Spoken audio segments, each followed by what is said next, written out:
अहमदनगर जिल्हा भिक्खू संघ, तथागत बुद्धिस्ट सोसायटी इंडिया आणि बुद्धिस्ट इंटरनॅशनल नेटवर्क यांच्या संयुक्त विद्यमाने शहरात 10 दिवसीय निःशुल्क श्रामणेर विधिकर्ता शिबिर आणि जिल्हास्तरीय पहिल्या भूमिपुत्र धम्म परिषदेचे आयोजन करण्यात आले आहे। सोमवारी 20 मेला नवीन टिळक रोड येथील डॉक्टर बाबासाहेब आंबेडकर स्मारक येथे शिबिराला प्रारंभ होणार आहे।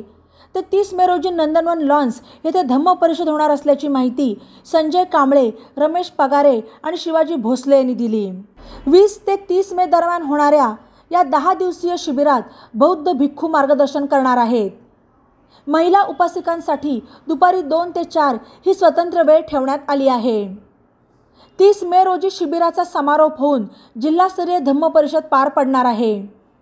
सकाळी ध्वजारोहण आणि परिसरातून धम्म रॅलीचे नियोजन करण्यात आले आहे।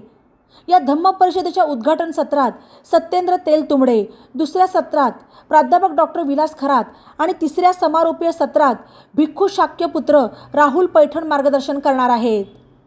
या धम्म परिषदेला उपस्थित राहण्याचे आवाहन समाज बांधवांना करण्यात आले आहे।